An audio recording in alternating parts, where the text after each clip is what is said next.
amenable to so many interpretations.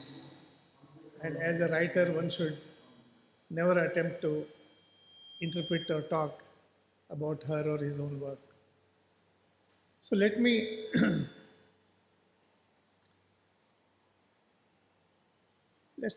start with some facts about myself. I'm a Kannada writer, I write in Kannada, but my mother tongue is Konkani. I grew up in a small village, small town near Goa in coastal Karnataka, just south of Karwar. Most of my childhood years were spent there. And you can imagine in those days, not like today, there was no TV nor any other distractions nor temptations for children to spend their time. And most of my time was spent with books, but time was spent with books without, I must say I started reading without understanding what it is. As I said, my mother tongue is Konkani. My grandfather was a teacher, so he taught me to read and write Kannada at a very young age. So in a language like Kannada, which is a phonetic language, if you know the alphabets, you can read and write, but you may not understand it. So I was taught at a very early age. When I was 4, I knew how to read and write, but I had very little exposure outside, and hence Kannada was not something that I could easily understand. However, I started reading, and then I still remember reading Chandamamas and books of that kind, and then not understanding a particular word,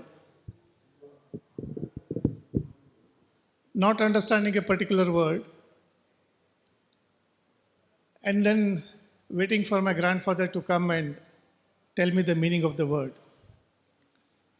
And I found it very fascinating because you read something and then you don't understand a few things, a word or two, and then you start imagining what it could be.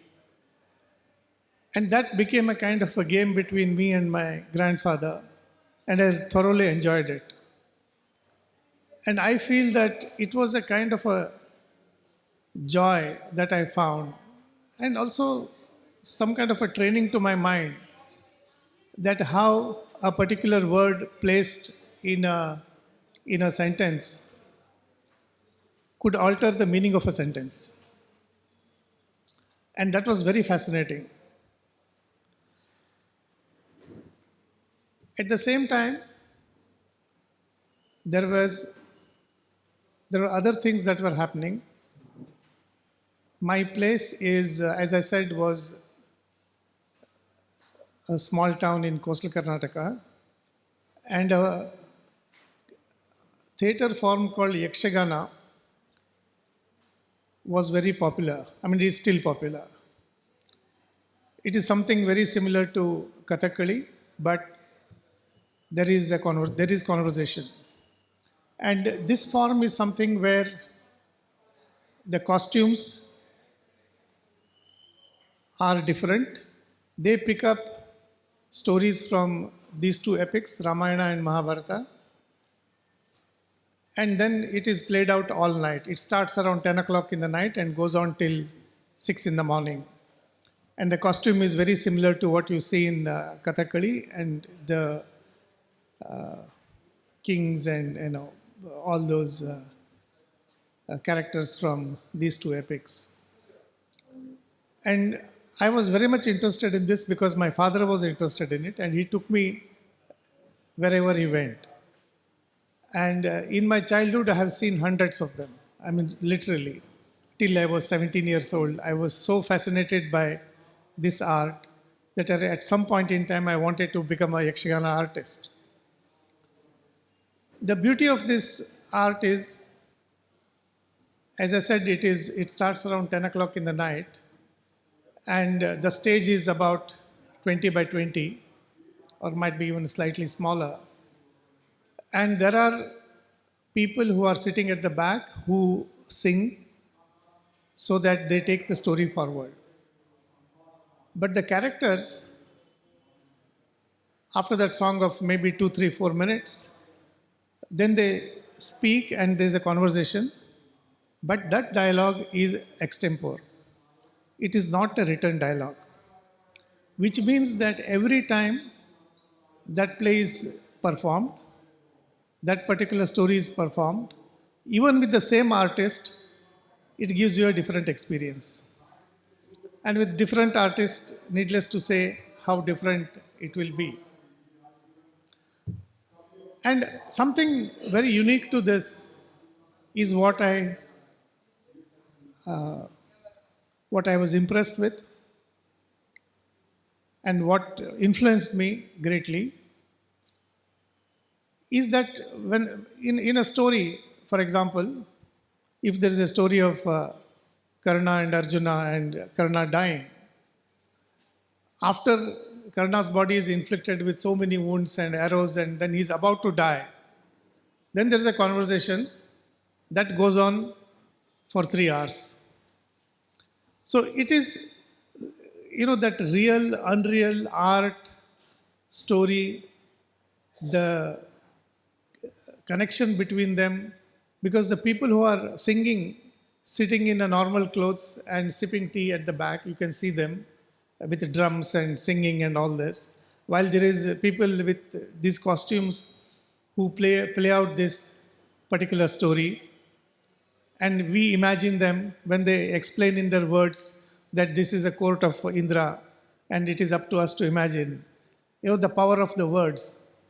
And then this one, where they pick up one moment in the life of, for example, in the life of Karna, at that moment when he is dying, and that one moment is picked up to have that conversation and discussion, to look at his entire life. And something, something more, and so on and so forth, the philosophy of it and whatnot. And this, I just give you an example, but this something like this happens all through, and the story is not important. What is really important is this experience. And these artists, they read a lot, they train themselves to perform these roles. For example, there is one, I remember a moment in Ravana Vadha where Mandodari asks Ravana, were you really attracted to Sita? And that particular conversation goes on for hours, and then it explores all kinds of things. What is life? What is a marriage? And what is a relationship? What is infatuation? What is attraction? They just get into various levels of exploring aspects of that particular story. And this is something that I feel when I look back is something that influenced me greatly. I mean, of course, when one talks about these things, one is not aware what is happening to us or to me when I was undergoing it. Now, with the benefit of hindsight, I assume and I think that this is what would have happened. The other thing was, as I said, there was very little for me to do in my childhood. And since I knew how to read, there were 4 books in my house. And those 4 books were that of Krishnavatara. And which much later I realized they were translations of K.M. Munshi's book into Kannada. Somebody had presented that to me. And that gift was very invaluable. But the thing is, those are the only 4 books. And how much can one read? So I read them and reread them. And that is, I feel there is some joy and some beauty in reading the same thing again and again and again. There was joy in this, watching the same Yakshagana again, because there is something, slightly different there. And even when you read, I discovered that with every reading, it is the same thing, it's the same book, it's the same printed text. But then there is something that revealed, something new every time you read it. And I was very fascinated by it because it was, I mean, I did it because it was inevitable, that there was no other choice. But then there is something, I mean, I'm sure all of us have read and reread books in our lives. And that every time that new reading gives a different experience. But, and I feel that there is some beauty in reading the same thing, knowing the same thing again and again.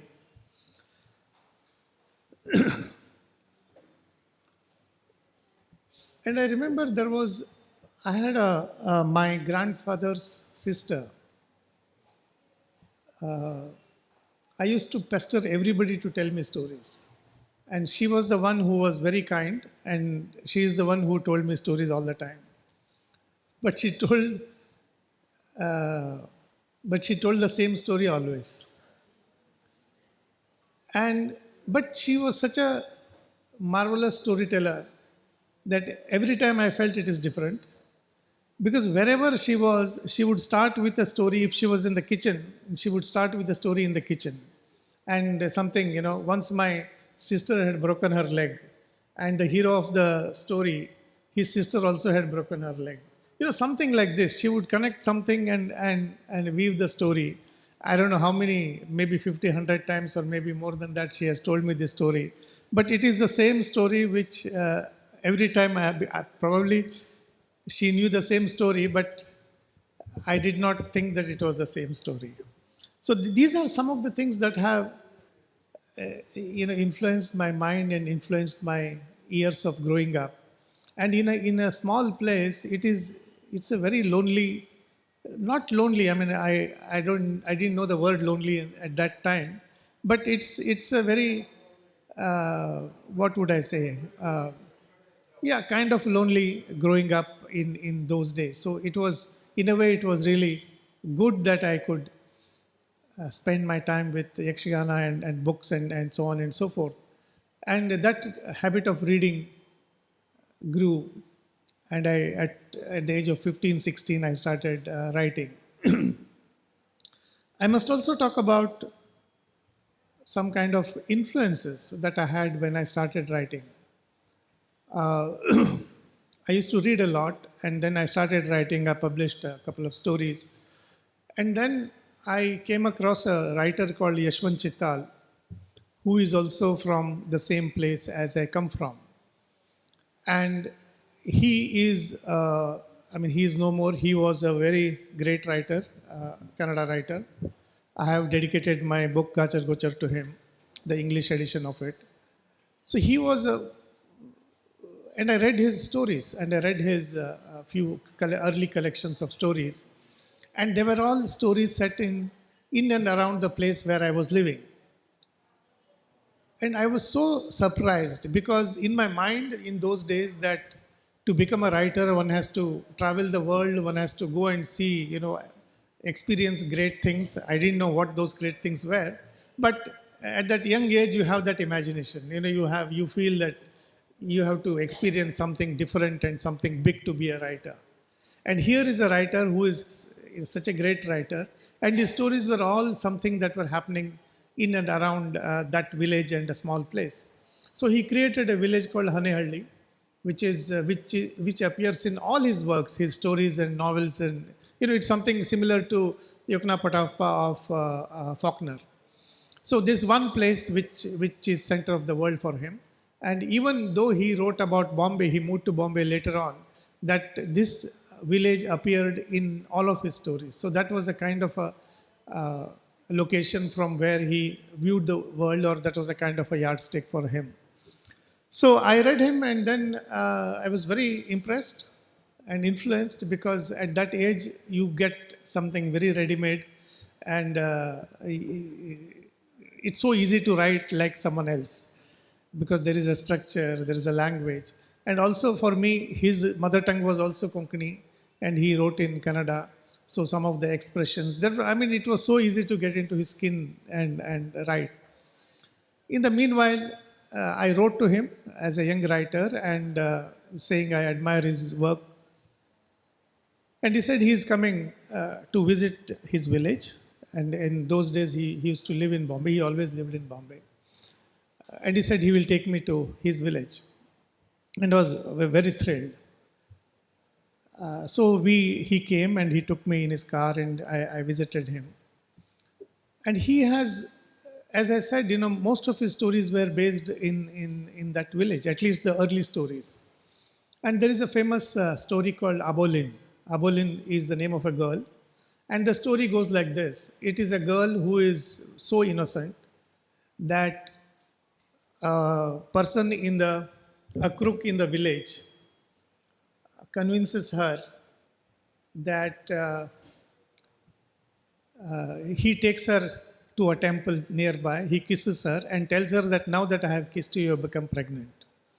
And this girl doesn't have, her mother is no more, and her father is looking after her. And this girl, so innocent, a 15-year-old girl, she believes in it. And then finally, he goes to the church, confesses, saying that I have done this crime, and this is what has happened. And I am willing to take any punishment. And the father of the church is, he asked for Abolin's father, and and the whole thing is done by this crook to marry this young, beautiful girl. And after that meeting, the father agrees to marry Abolina to this crook, and he comes out of the church, with such heavy heart, and comes down that steps. So in my imagination, that those steps and his walk was like unending steps. Those and that church and the way it was described. So it was. I was very eager to see this location because Abolina is a very famous story of this writer. So we went there. Similarly, there is another story by Yashwant Chittal. In that story, an old man walks from one end of the village to the other end of the village, and in a night, and the story is about death. And as he walks, it is a rainy night. As he walks, he only sees the path when there is a lightning. So just as there is lightning, the things get described in the story, and that's how he goes through. And it looks like as if he has walked such a long distance. And when I go there, and he showed me the church where Abolina's father had gone, and he had come down those steps. And I was so disappointed because the church was not even 8 feet. I mean, it was a small little building. And the steps there were only 3 steps. And that road that he had taken, which looked like an eternal journey, was hardly 2 furlongs. But it taught me something very, very important.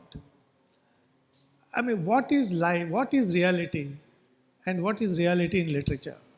What is real time and what is, literary time? And that I will never forget because it was, I could see it and he was seeing it. I was not seeing it. He was saying, look, this is the church and this is the thing and this is the road. But there is something I realized that transformation is absolutely essential for literature.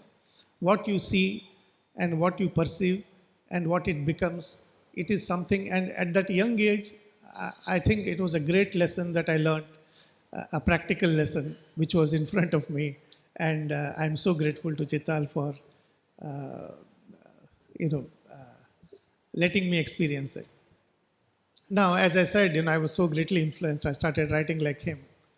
When I wrote, I think it was probably my 3rd or 4th story, it was published in a magazine, and the editor once told me that he was in praise of the story, but he also added a sentence. He said that you write like Chittal, and I like it very much.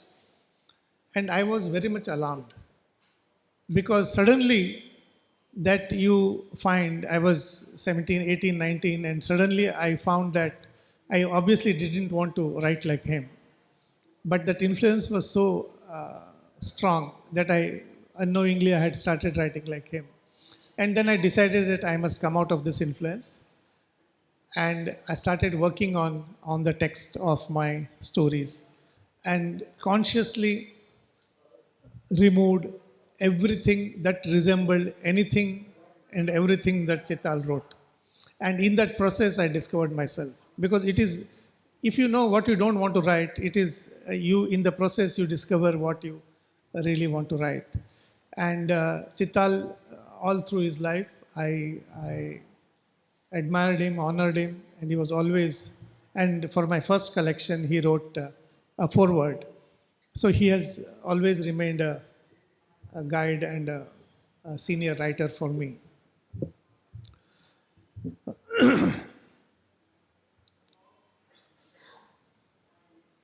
So and then from my town, I moved on. I went to do my engineering, and which changed my world completely because that exposure that I got from coming from a village to become an engineer was something that was fantastic. And then as part of my job, I moved to various parts of the country, and I lived and worked in Calcutta and then in the US and in London and so on and so forth. But when I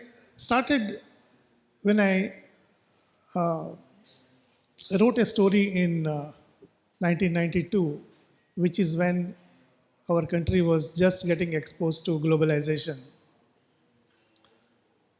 which is when I realized the challenges of writing about this new experience. Because I feel as a writer that there are two phases in our country in the last 50 years. One is before globalization and one is after globalization. And so many things that we see today, whether it's development of all kinds, including right wing, has roots in those years of globalization. People were living differently, the ideology was different, the relationships were different, everything was different before 92 and then on. And at that time I wrote a story, and it was in English, it was called the Riding the Tiger. I wrote the story in Kannada, obviously. But after I wrote the story is set in a corporate world, in a training center of a corporate house, and at the background was a corporate game. So a few people were being trained to operate in a globalized world, and they were asked to take almost real-time decisions, but it was a game. And then some of them don't like it, so they resist, and so on and so forth. So basically the story was this. And when I wrote it in Kannada, it was so challenging because the kind of experience that I was trying to capture, it was not there in Kannada. There were equivalent words in Kannada, but they were so harsh to ears. So the story read almost like a bad translation. And I struggled with it because then that's when I realized how difficult it is to bring an experience which does not happen in that language, which is happening somewhere else, in some other language, in some other world, and how to bring that in.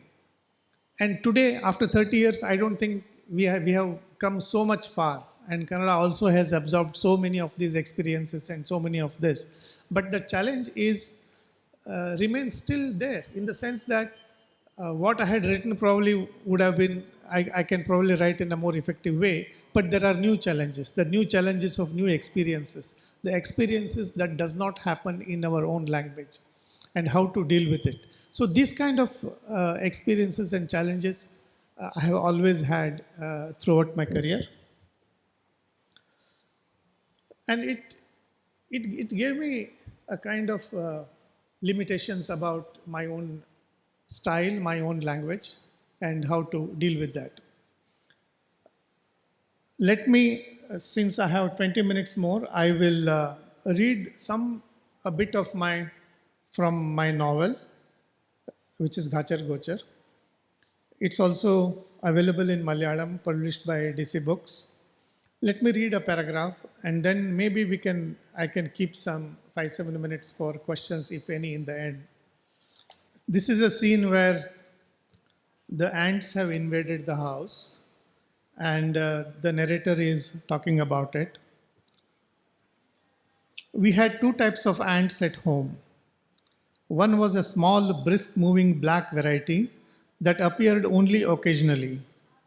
But when it did, it came in an army numbering thousands.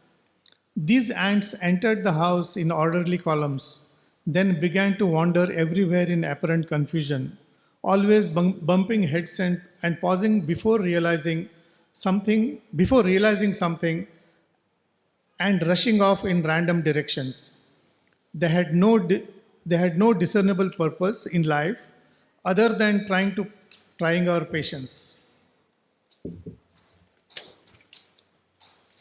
It didn't seem like they were here to find food, nor did they make the effort to bite anyone. Left to themselves, they would quickly howl in particles of mud, and build nests here and there in the house. You could try scuttling them with a broom, but they would get into a mad frenzy and climb up the broom and onto your arm. Before you knew it, they would be all over you, even under your clothes. For days on end, there would be a terrific invasion, and then one day you would wake up to find them gone. There was no telling why they came, where they went. I sometimes saw them racing in lines along the window sill in the front room, where there was nothing to eat. Perhaps they were on a mission of some sort, only passing through our house in self important columns. But not once did I see the tail of a column, an ant that had no other ants behind it. The other type of ant was a brown variety with more intelligence. These weren't particularly fast, but they had about them a clarity, a sense of purpose. You never found them rushing about aimlessly, killing time. But if there was as much as a speck of food to be had, they would somehow find out, turn up in orderly lines, and with great concentration, haul bits of food out through a corner of the window or into a hole in the floor we had never noticed before. These ants could arrive, these ants could drive Amma mad. She could not stand the knowledge that everything we were eating had first been tasted by ants. She took to creating a around whatever she cooked, placing the vessel in a large plate with water in it. Even then, some of the ants would try to swim across and perish in the process. The slightest lapse on our part, a box with a lid that wasn't shut right, a serving spoon lying unwashed, immediately came to the attention of these ants. If a single grain of rice dropped outside the plate, you would see ants deliberating its transportation before you rose from your meal. If one of us carried a snack out of the middle room, ants would carry away crumbs we hadn't even realized we had dropped. They would gather around rings left by teacups on the floor. A mortar used to make chutney and washed a little casually, ants. Coconut grated and shell left lying around for a minute, ants to finish off any remaining specks. Charred flakes around the edge of the dosa pan, within no time, ants. Amma was obsessive about washing vessels. She would scrub vessels clean immediately after she finished cooking. Malati and I were trained to wash cups and plates as soon as we were done with them. Looking back, it's possible all this had nothing to do with the cleanliness and was simply part of Amma's struggle against the ant. Amma resorted to chemical warfare, all sorts of powders and poisons. She made a dough from flour and gamaxin powder and sealed cavities behind which the ants were suspected of having their hideouts. Whether this killed any ants or not, it at least prevented Amma from feeling entirely powerless. The rest of us too were hardened by strife. it became a reflex to reach out and squash a stray passing ant.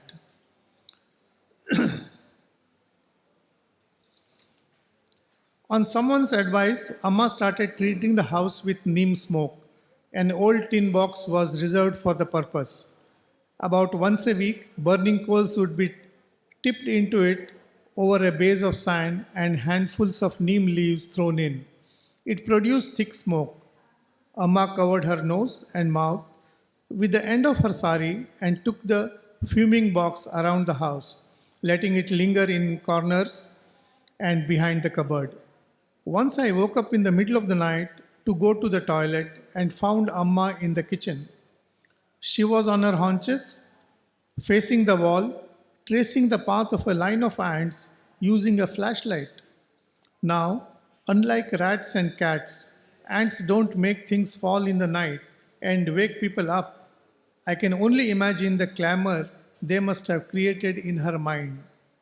At one stage, she even went around meeting officials and got the corporation to fog the neighborhood. It's impossible to say whether it made a difference. We still had ants. We had no compunction towards our enemies and took to increasingly desperate and violent means of dealing with them. We, had, we would flatten them with our hands or feet or books wherever we saw them.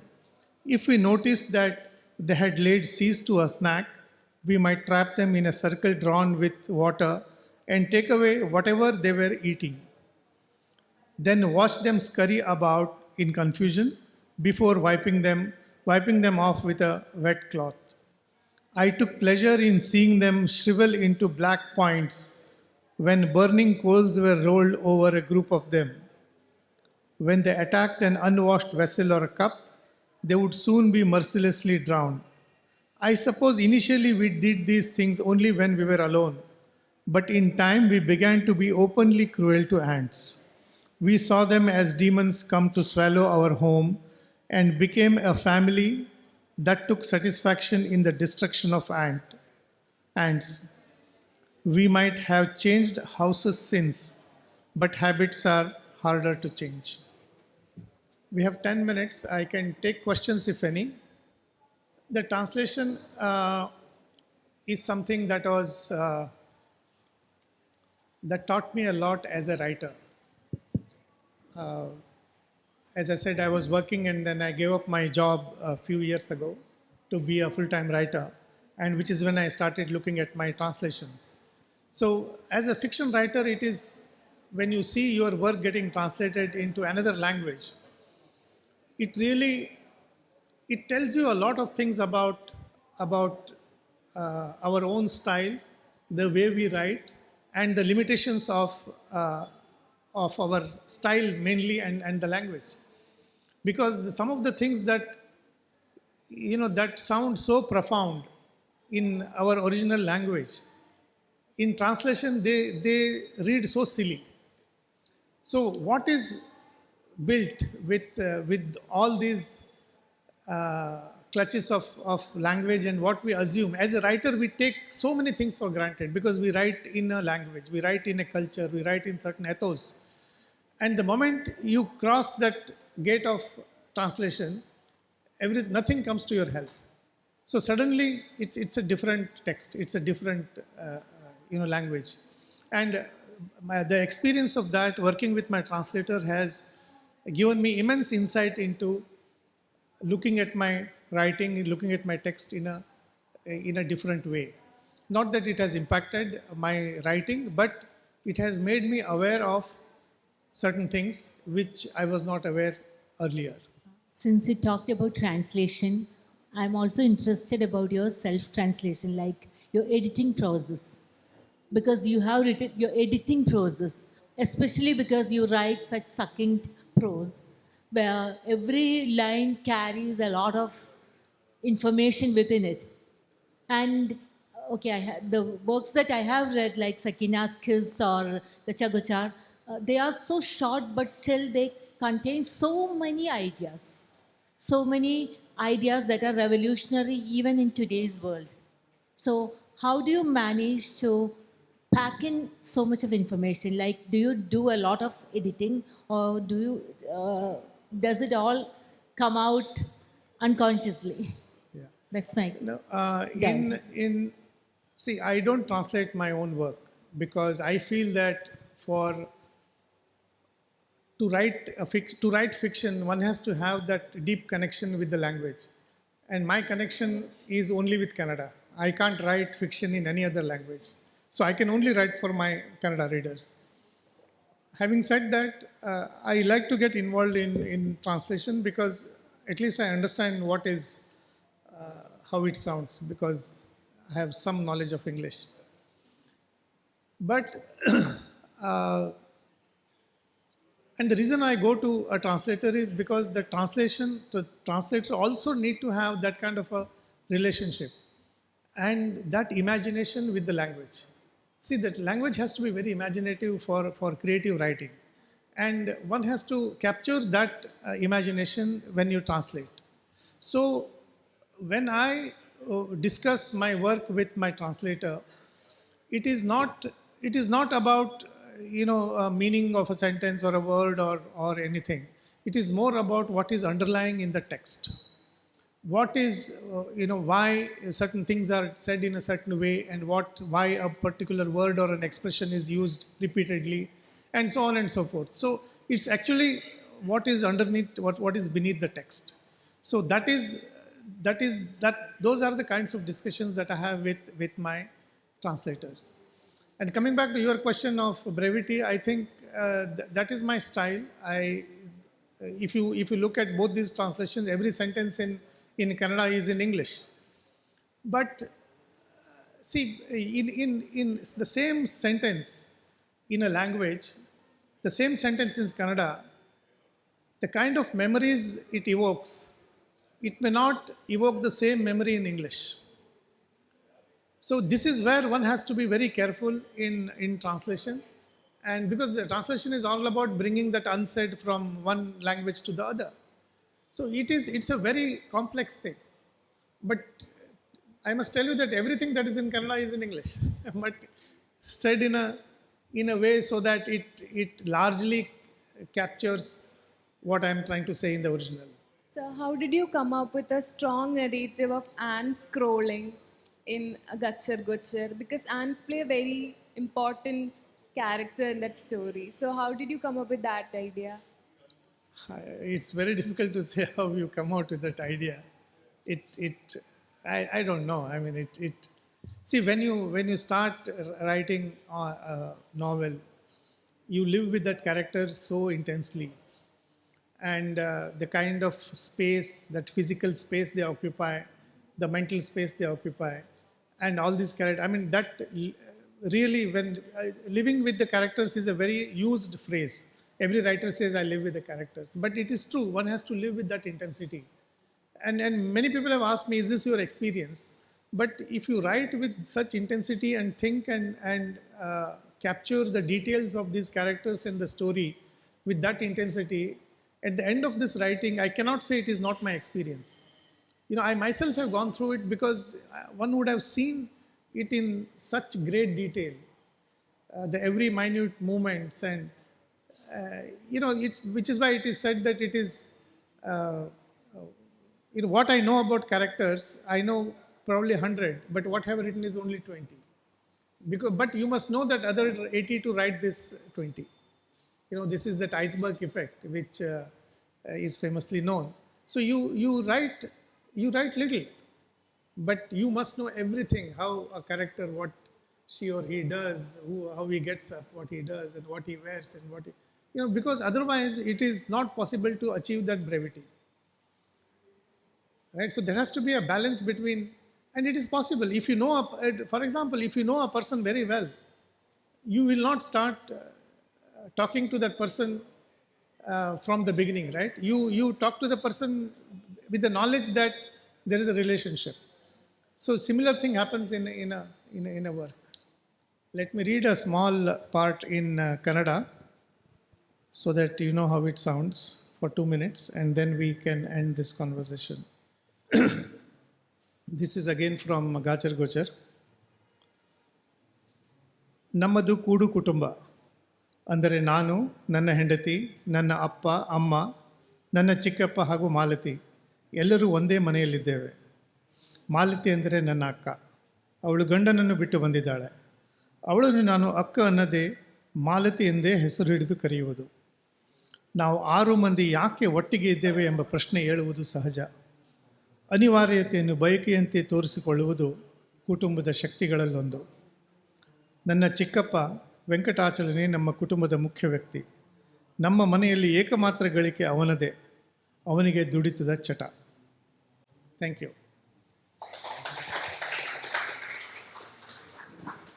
Thank you, sir, for sharing your life journey in brief with us. Thank you for recounting your childhood days that revolved around Yakshagana and storytelling traditions, and also for sharing how your reading life evolved through all these years, on the power of rereading literature, and how all of these influenced your writing life. Sir also shared a glimpse of Yashwant Chittal's writing for us. Thank you so much, sir, for your enlightening words.